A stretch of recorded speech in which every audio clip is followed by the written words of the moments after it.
Hello. I had my hip replaced a week ago, and while it is not the story I want to share with you today, I have, I think, a more interesting one for you today. When I was a kid, my mom sat me down every day because she noticed that my life festered with frustration for the first several weeks after my birthday. She would explain to me all the great new things that 6-year-old Charlie got to do that the former 5-year-old version couldn't. And it was like an update, really. And instantly life would ease. But while she was reframing a growing pain as an opportunity, what she was actually doing was teaching me that every day starts with space to get better. And so every day I started with space to get better at my handwriting, at homework, at making friends, baking cookies. And at 10, I found dance, which was my perfect playground for practice. Before long, though, a teacher pulled me aside and said that if I were serious about dance, I needed to lose weight. Okay, this news hit me like a belly flop. I was a kid. I wasn't prepared to defend against body shaming, and honestly, I wasn't horribly fat. But teachers assured me that a growth spurt would fix everything. All I needed to do was wait. And in that interminable period of waiting, I thought it best to practice. And that practice paid off because by 12, the dance competition circuits began rewarding me with scholarships to summer programs and copious trophies, the kind of that little plastic figurine that balances on the column. The night the judge awarded me outstanding dancer of the competition, he came up to congratulate me, and he said, "Charlie, you'll be unstoppable just as soon as you lose all that baby fat." Thank you? This conversation, though, became incredibly familiar, this quiet compliment about my skill couched in some loud criticism about my appearance. Over the next 3 years, my mom realized that while nothing in my body was changing, my self-esteem was. And so she asked, of course, if I wanted to make space to get better, and I said yes. So I went on a diet. I counted calories, I measured food, I distilled the pleasure of eating into a cold and calculated science. But I lost 14 pounds. And while between us, that 14 pounds most likely stunted my growth, it worked. Because by 18, the National Foundation for Advancement in the Arts awarded me second place out of more than 10,000 high school seniors in a competition called the Presidential Honors. I was so proud, and I felt at the top of my game. I confidently auditioned for 14 ballet companies that year, and all 14 of them said no. But it wasn't just a no. One letter read, "We regret to inform you that we have absolutely no use for a body like yours in our company." I was crestfallen. Eventually, through a friend of a friend, I did land a job, but it was sight unseen. And I noticed after the first year that I was always cast as a clown or a court jester. And when I asked why this was, they said it was because you do these parts so well. But I later learned a deeper truth. And so I ask you, did you know that there's a height and a hair requirement to be a prince? I don't meet those requirements. Well, wondering if the grass could be greener, the following season I auditioned for 41 companies, casting a wide net, and this time all 41 said no. My favorite was the director who whispered softly under his breath, but still loud enough for me to hear, "I just didn't think he'd actually be that short." I was like, surprise! The weird thing, though, is that while more than 36 companies were flatly rejecting my appearance, my skill was being considered for a Princess Award. This is an international acknowledgement that celebrates achievement in the arts. So I had near best in the nation skill, but it was trapped in a body that nobody could stomach. At 21, I thought maybe now the spell would be broken when I was cast as the lead in George Balanchine's Theme and Variations. Like a black belt in karate, I'd earned my white tights. Except, before I could perform the part, we needed to get approval from the Balanchine Foundation because apparently I was dangerously too short to play the role. It was just so frustrating. I convinced myself at that point that if I became perfect, maybe they would stop talking about my body. And so I got to work. I made as much space as possible to get better. I sacrificed friends and food, family, everything. I tried my best not to listen to the critics, teachers, and professionals who reminded me daily in print and to my face that I was too short, fat, thick, squat, robust, and way too chunky. It was really hard to ignore, though, when I was compared to a fire plug on 3 separate occasions. Like, what are the chances? If everybody's thinking it, right? One critic wrote, "A plump, smooth-skinned virtuoso, too compact and bald to be a prince," so apparently there was a requirement, "though he can do all the steps and more. I was the best, worst body on stage." The penultimate blow for me came when an international dance magazine selected me for a feature article, and the title of the article was "Unorthodox Bodies," and it more or less highlighted a dancer who shouldn't, but still does. I felt like I belonged on a Coney Island sideshow more than I did on a stage. And it turns out all of my effort to improve my skill only drew more attention to my appearance. So it wasn't that I'd failed, but it was that the failure was me. So imagine for a moment that you find your calling, this magical place where nature and nurture align. When I was dancing, I was oblivious to my past, to who I'd been or who I was supposed to be. I was unconcerned with my future and what was expected. I didn't care. When I was dancing, I was perfectly present and precisely me. And when I was dancing, I was beautiful. But now imagine that this place where life just makes sense becomes radioactive, and the longer you stay, the sicker you become. What do? Do you quit, or do you get sick? I mean, both of them were a horrible punishment, and I felt like to make this decision, I needed objectivity. So I went to my journal and I mapped all of the critical points in my career using elevation to determine their value. And then I color-coded them by catalyst, deciding what made the event happen. If it was because of me, wrong button, me, because of others, or because of chance. And what surprised me is that as attacked as I felt, people were only there to make my life better. And that every time chance tore me down, I was the one who stood back up. And in all of the best parts of my career, they happened because I said yes. I wasn't a victim of circumstance. I was the driver in my life. And in this moment of clarity, I, on a Hail Mary pass, auditioned for Twyla Tharp, and she hired me on the spot. To this day, it's one of 2 times in my career that I was hired for me, not through friends of friends and not through chance, and sight fully seen.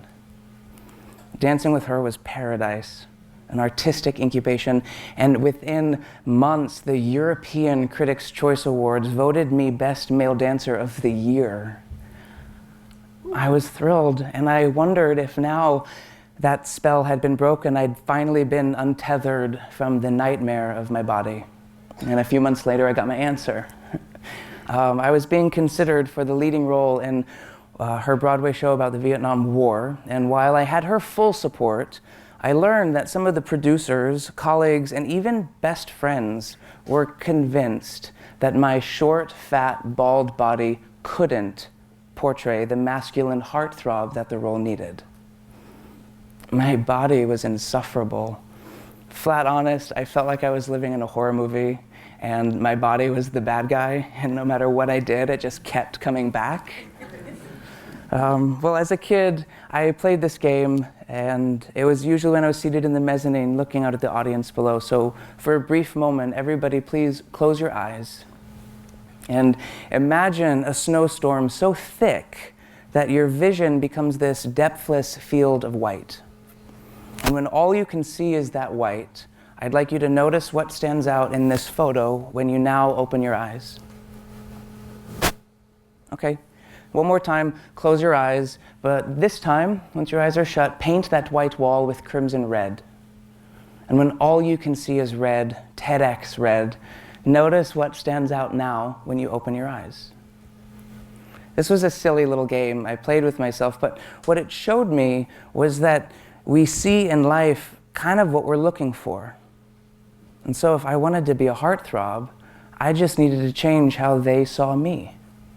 Now, as I saw it, I could do nothing, and if I succeeded, I'd be lucky, until luck ran out, and then I'd be a victim of circumstance.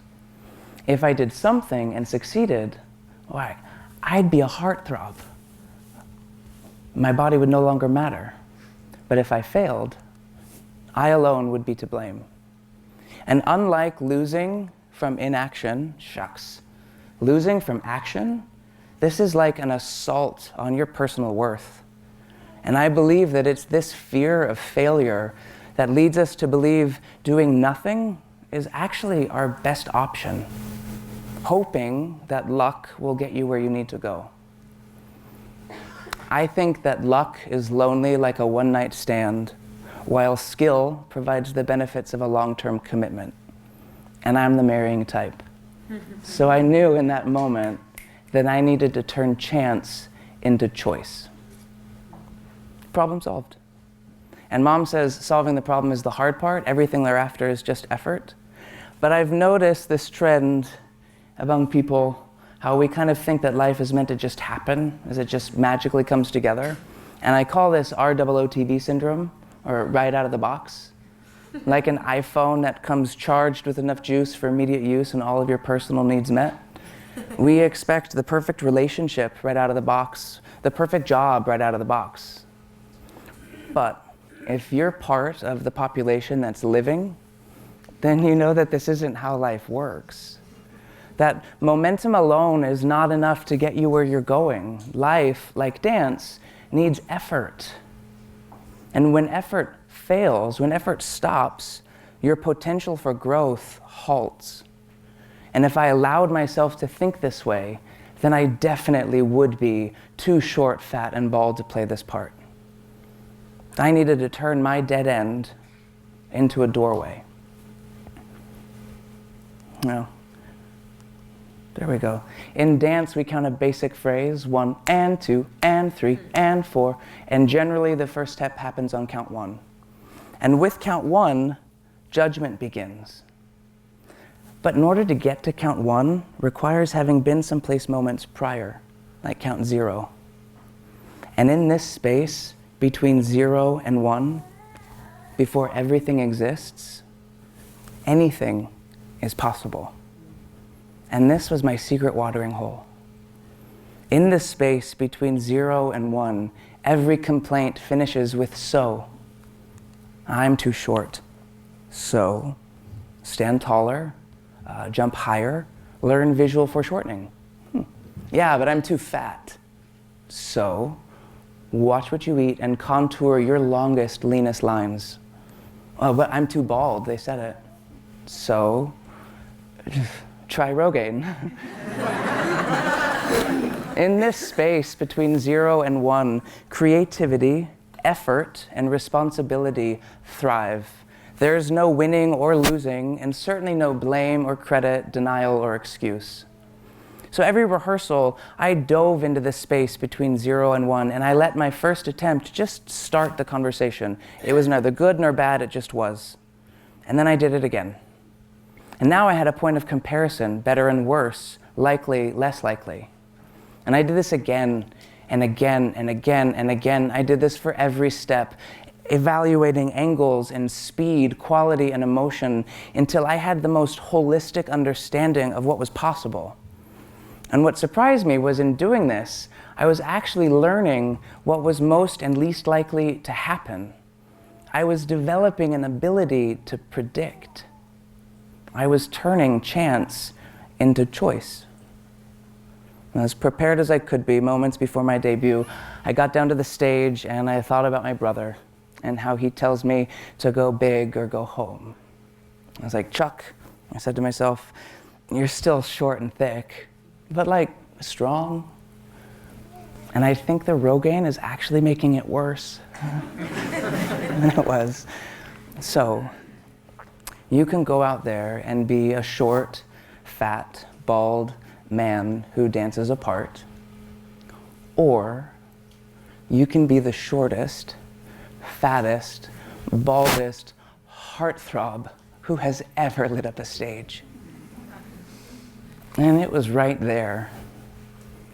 My entire career, I stood out too much to fit in. And that whole time, I was the one who couldn't accept that short, fat, and bald could be the next best thing on the block.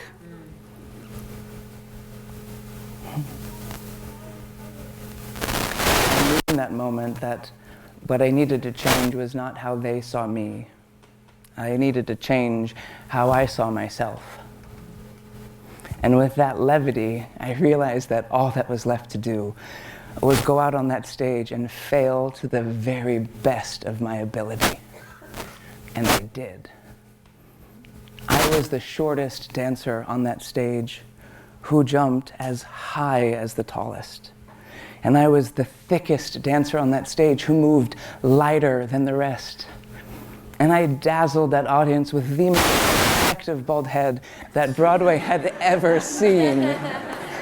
It was the most spectacular failure of my life. And I didn't do it to prove a point to producers or critics. I just focused on turning chance into choice, on turning luck into skill. And I had the pleasure of repeating that performance for another year of my life, many times a week, finally with self-acceptance and humility and honesty. Short and chunky, they wrote. Wait, there. Short and chunky, he's a monster turner with impressive acrobatic breakdancing, one of the wonders of the ballet world, built like a bulldog, and yet able to create clear lines. His lack of inhibition belies his unorthodox ballet frame. There's that word again, unorthodox. But at this point, it didn't matter. I mean, this was like a sequel to that horror film franchise that comes back like 15 years after the original. It didn't matter. I learned too much from dance at this point, that living is physical, learning is actually painful, and limits don't exist, that kindness matters, practice will pay off, and an honest passion is always rewarded. And I learned to be vulnerable, that, why isn't it changing? There we go, to be vulnerable. That discipline will always overcome when determination wavers, and that your body will speak truths that no words will ever express.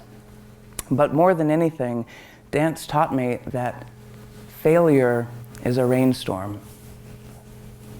Thank you. The sooner you let yourself get wet, the quicker you realize how fun it is to skip through the puddles, dance in the street, and feel the cold rain on your face. You remember how harmless water is. And so I ask you to go to that place between 0 and 1, where potential and possibility thrive, and then dive in head first and see what you get from natural talent and a will to survive. In my entire career, I think my proudest achievement happened unexpectedly on a walk on 10th Avenue in New York. A stranger in his 70s stopped me on the street. He was a Vietnam vet. And after he stared at me for a moment, he just asked, "Are you the guy who did that dance about the war?" And I said, "Yes." He paused a moment, and then his eyes started to water. He grabbed my hand and he just said, "Thank you for setting me free." And I realized at that moment, I'd accidentally bumped into the only critic that mattered, and he didn't say anything about my body. So often we trap ourselves under silly expectations of whom we are meant to be and where we are allowed to go. We become too afraid to fail, and we end up in a dead end. Well, I think in that moment I've learned that all of my accomplishments were not because, no, in spite of my short, fat, bald body, they were because of it. Because it has allowed me to say what I think needs to be said, that failure only exists when you let it. Thank you.